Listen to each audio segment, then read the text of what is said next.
It's time to take your business to the next level, the boss level. These are the premier business owner strategies and successes being utilized by the industry's top talent today. Rock your business like a boss, a VO boss. Now let's welcome your host, Ann Ganguzza.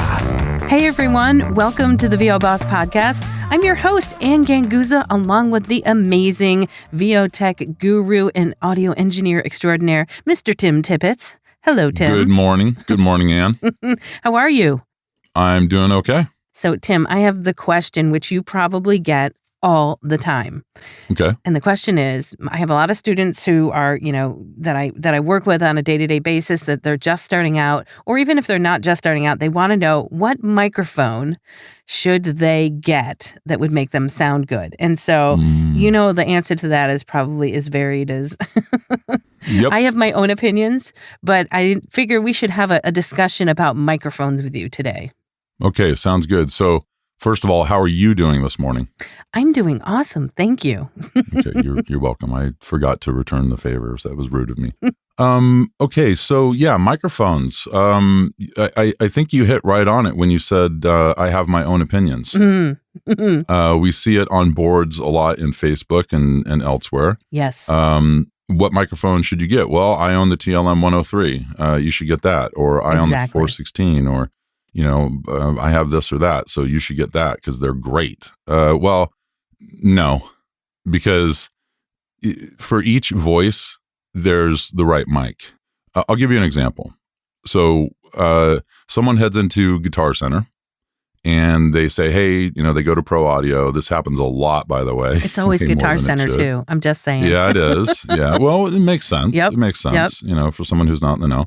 So they head in there and they talk to Pro Audio staff. These people are usually musicians and producers. And so the question is asked, well, hey, look, I need a mic and I need an interface because I'm going to be doing voiceover. And they say, hey, well, come over here and look at this Rode mic. It's the quietest mic in the world. It's called the Rode NT1A. Mm-hmm. If I get on that mic, it's going to be okay, but only for one reason, and it has nothing to do with talent.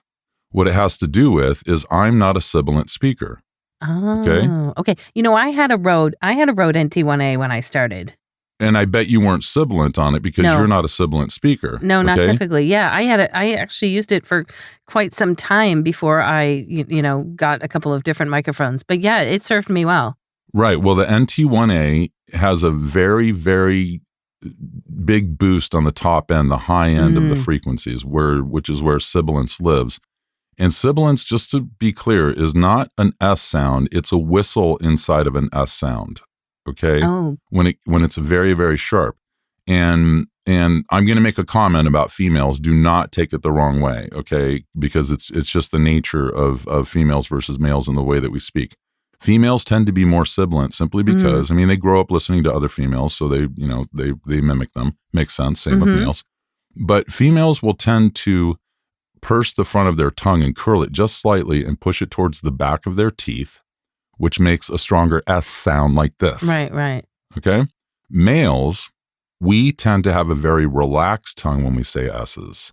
So snakes, silly, things of that nature, we don't tend to get in trouble. Very interesting. But when you have someone who is already sibilant, we don't notice that they're sibilant in real life, right? Right. But the microphone is super sensitive to it.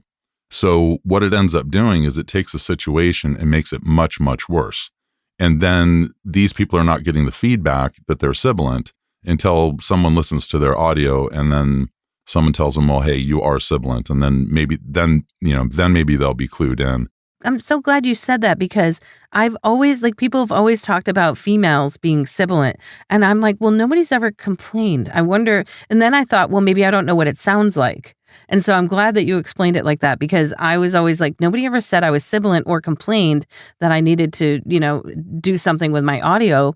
And so I always wondered if I knew exactly what it meant. So thanks for that clarification. Yeah, no problem. And there are things that can cause sibilance. We can go from not being sibilant to sibilant just because when we get older, our teeth will shift, for instance.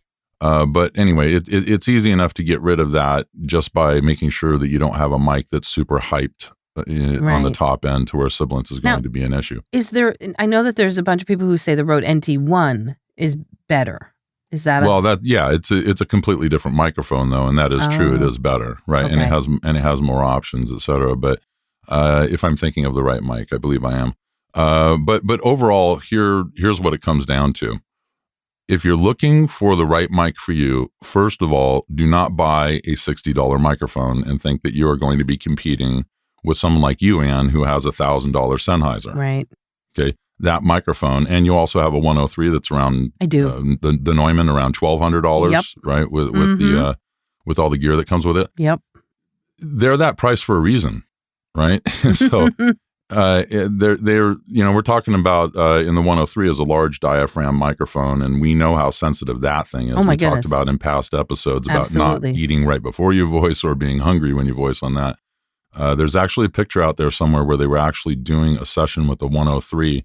And the poor gal had a small mattress around the front of her stomach while she was recording because it was picking up all her stomach noise. It was hilarious. But bottom line is this: don't buy an inexpensive microphone and expect to sound with like the top pros do, because that's not going to happen. Can it sound a lot better than it does? If it's EQ'd and compressed a little bit and kind of dialed in and your environment is pretty good. Yeah, but it's not going to sound top notch. So the thing to do is to look to your peers and or if you can go somewhere right now, obviously it's going to be difficult to go somewhere and test microphones because of the COVID crisis. Right. Okay. So we understand that. And I'm not quite sure what return policies are going to be as it relates to the COVID thing either, because there for the longest time you couldn't return. Yeah, well, you couldn't return microphones for the longest time, and then suddenly you could. Okay. So people were just getting microphones and trying them out, and then returning the ones that didn't work out for them. Okay. So bottom line is this: find a peer that sounds like you, and see if you like their sound, and ask them what microphone they have. Mm-hmm. Because you're going to get a million different answers, a million different opinions. I've even heard the best mic is the one you have in your booth. And sorry, but that's not true. Okay, because if you have a Snowball, which is a $39 microphone in your booth, that's not going to be the right microphone. That's true. Okay. Well, then can I ask you about, so I have a lot of students who, if they're just starting off, they want to know, well, can I just get a USB mic versus versus like a Sennheiser or, anything that is using an XLR connection to your interface. Okay, so USB mics are getting better and better every day. The Apogee Plus is a very impressive microphone, as an example. Mm-hmm. However, I had one of those, Tim. Yeah, well, I think you just had the Apogee. Oh no, that's right. That's right. Plus. I had the Apogee, and I used it for travel many years ago. But I realized many years ago that I couldn't get it to sound as good as it sounded in my booth. If I put it in my booth, it sounded great, right? If I threw my laptop in my booth and then plugged it in there, that was the issue. Most of the times I had my computer outside of my booth. So I had the issue of, I have to bring a laptop in my booth and it could be noisy. But the Apogee sounded great. But then when I went, and I was staying in a hotel trying to get that Apogee to sound good, without picking up external noises because of the sound of the hotel room, that was really difficult.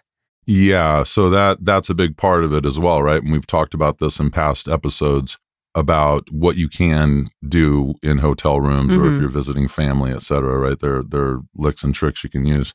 A couple of those, I don't know if I talked about this before, but I call ahead at a hotel and ask if I can have something on the end cap away from the freeway. Also, is the room near an ice machine? Is it near the elevator? Right. Things like that. So I kind of get ahead of that, right? If I expect a voice on the road. I make sure there's an ironing board there too now. Yeah, exactly. So you can do the sip tent. We can do the sip tent. Yes, absolutely. Yeah, absolutely. So USB microphones, here's the biggest problem with them, with a couple of exceptions. There are some companies, like I said, Apogee Plus is very impressive. For what you pay for it. Okay, I think it's $269, something along those lines. But here's the problem. When you have an XLR microphone where you're plugging your microphone into an interface, that interface has a lot of components like the preamps, for instance, and a lot of quality components that you simply can't fit into the small shell of a USB microphone. And there are other exceptions as well. Like people talk about the Yeti, right? And how it is that, well, you need to get a different mic or whatever because that thing's noisy. It has a lot of self noise, and I agree. However, RX Elements, for instance, which has voice denoise in it, does an excellent job of removing the hiss from that microphone. Now, is that USB microphone going to sound as good as a 103 or the 416? No way. Right. Never in a million years. Right. Can you adjust it in post with EQ and all that to get it sounding better? Again, yes. Is it going to sound as good as Ann's 103? No way. It's just not going to happen. Okay. So, and we also have other things to consider. When you have a large microphone like the 103, it has a very large diaphragm behind that grill, right? And there's a lot to be said for that diaphragm because it is a large diaphragm microphone. It's very sensitive. And one of the things that makes it very sensitive is the fact that it's being fed 48 volts from your interface. Right. In order to charge the microphone, if you will. And aside from that, the quality components and all of that go into it, you have a much bigger diaphragm. So if you have a smaller microphone that's USB that has a much smaller diaphragm, that is the difference. The diaphragm, by the way, is basically the ear for the microphone. Okay. You can only fit so many quality components into the USB mic as it is. But with the XLR mic, you have room to do just about anything that you want. And in fact, if you opened the TLM 103 and took it apart, you'd be surprised what's in there aside from the diaphragm. And these are quality components that we're just not able to fit into USB mics at this time. That makes a lot of sense. And there's not a lot of USB mics out there, really, are there, compared to, XLR mics? I mean, there's thousands of those. Well, I mean, there is I believe it's the AT2020 Plus. Which I have that. I had that as well. Yeah, and that's actually a pretty impressive mic for what I liked it, to be honest. Yeah. But again, if you're going to go next level, and anyone who's listening to this, when you get a good job that pays you a lot, look into upgrading your system. The better your system is, the quicker you're going to be getting into that, and you and I have talked about this before, the top 10%, right, that get 90% of the work, right? The quicker you're going to get there because you're going to sound better and, everything that goes with that, obviously. So when it comes to microphones, when you're putting money into your career, we have things such as lessons and all these other types of things that we do.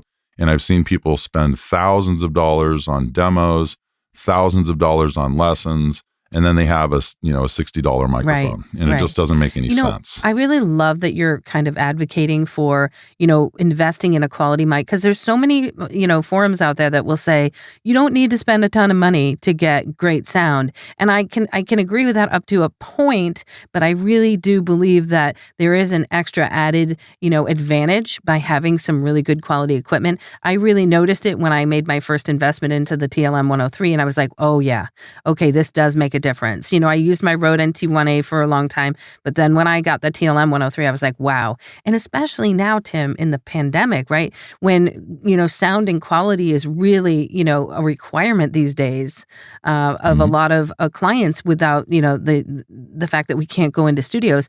Our studio has to sound pristine, and that includes all the equipment, I think, inside of it as well.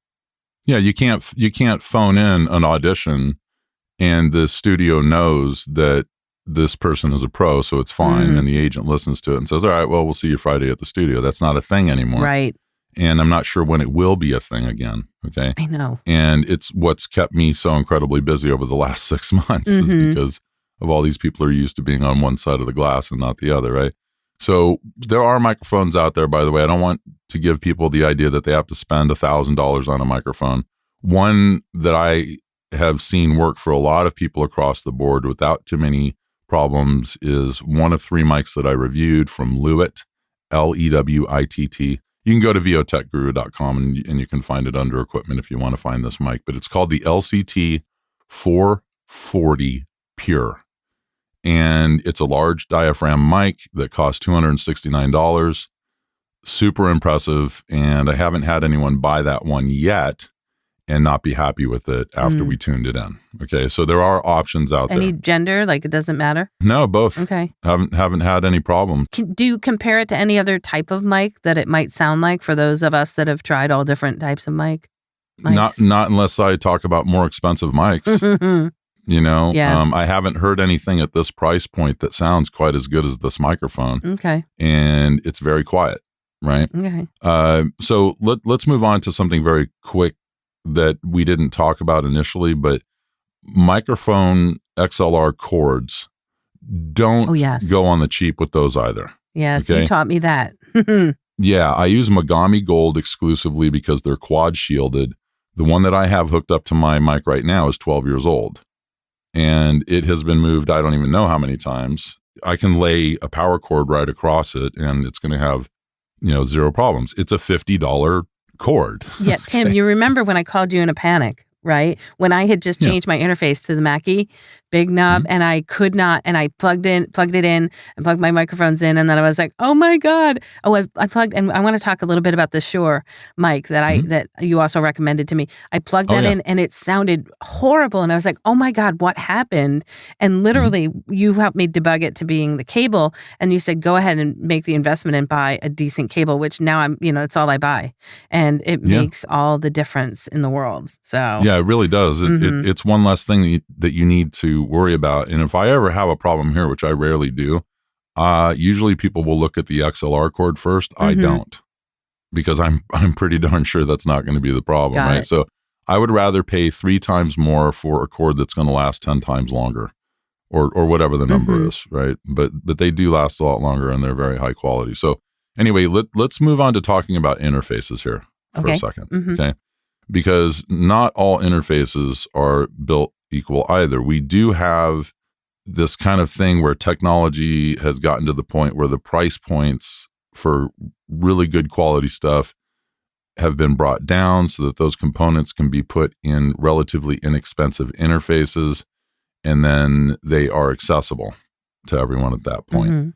That said, there's I'm not going to say a quantum leap, but a significant enough of a leap from buying like $120 or $150 interface to then buying something like the Audient ID14 or something, which, costs $300 and frankly gives you a lot more options like an interface and so on.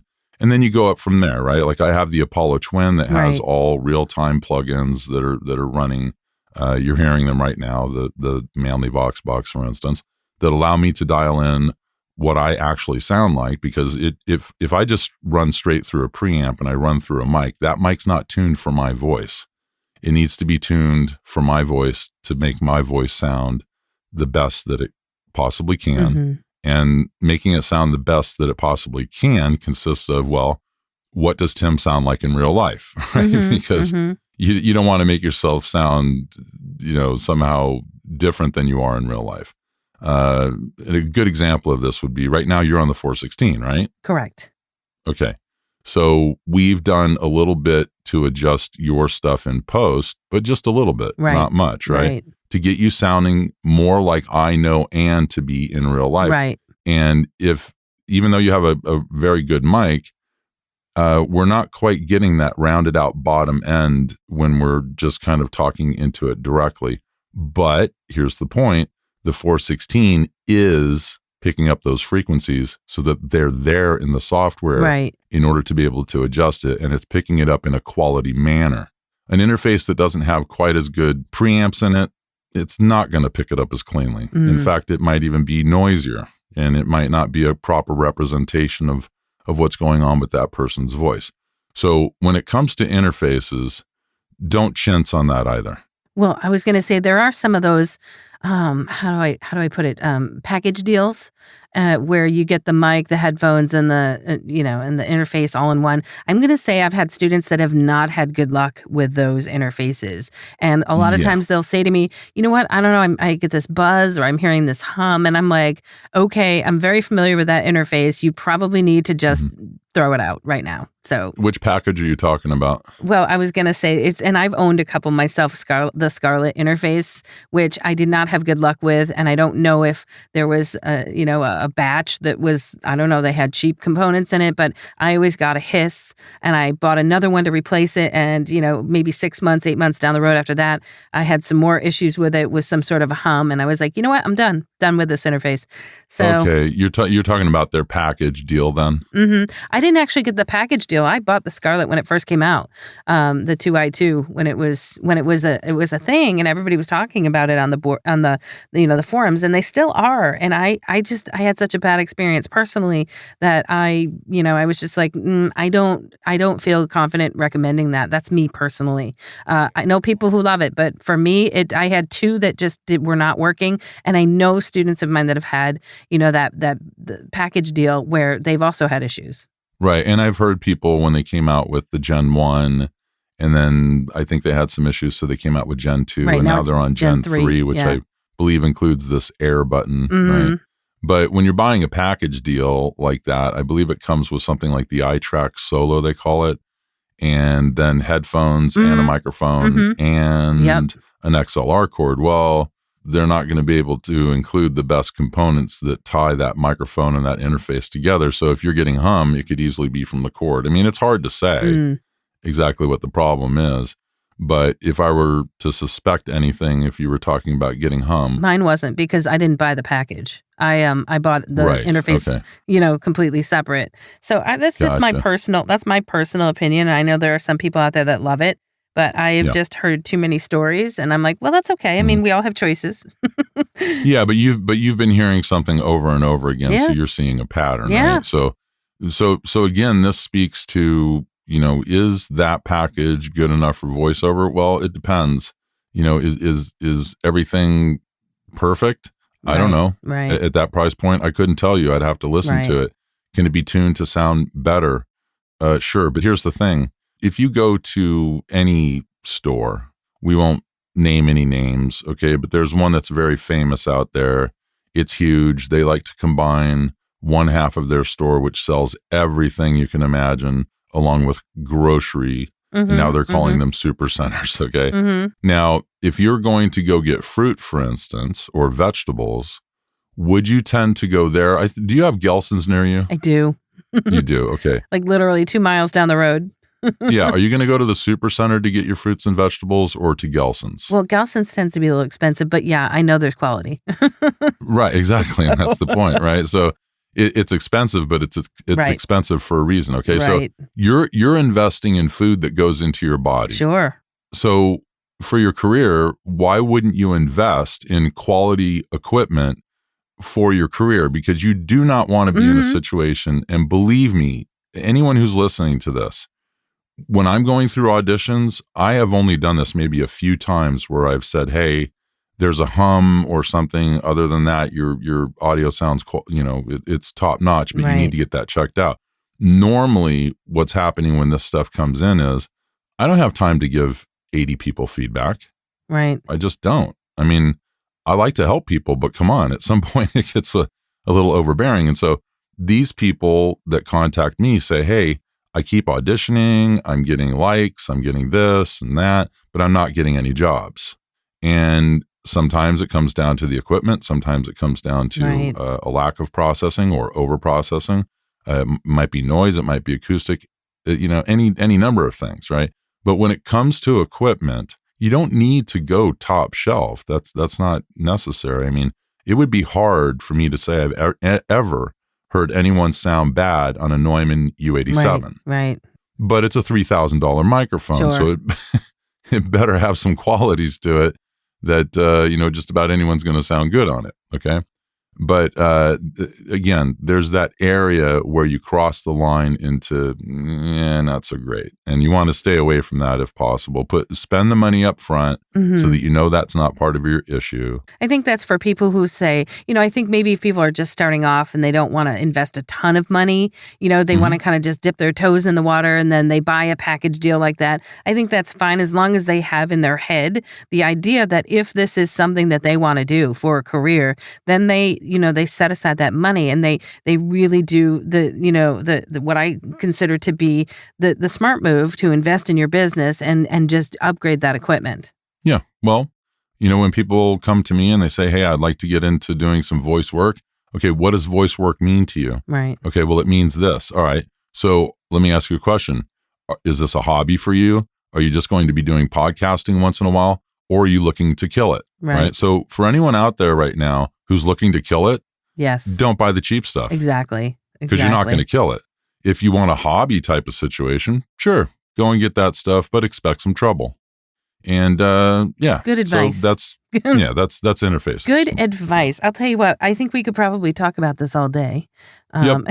However, I think that this has been a great discussion for people just getting into our let's say our version 1 or our podcast part 1 of 2 of microphones and things that we have in the booth.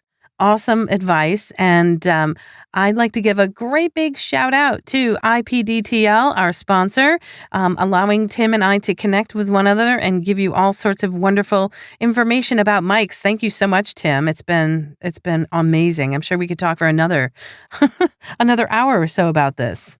My pleasure. All right. Have a great week, and we'll see you next week. Thanks. Bye. Join us next week for another edition of VO Boss with your host, Ann Ganguza. And take your business to the next level. Sign up for our mailing list at voboss.com and receive exclusive content, industry revolutionizing tips and strategies, and new ways to rock your business like a boss. Redistribution with permission, coast-to-coast connectivity via IPDTL.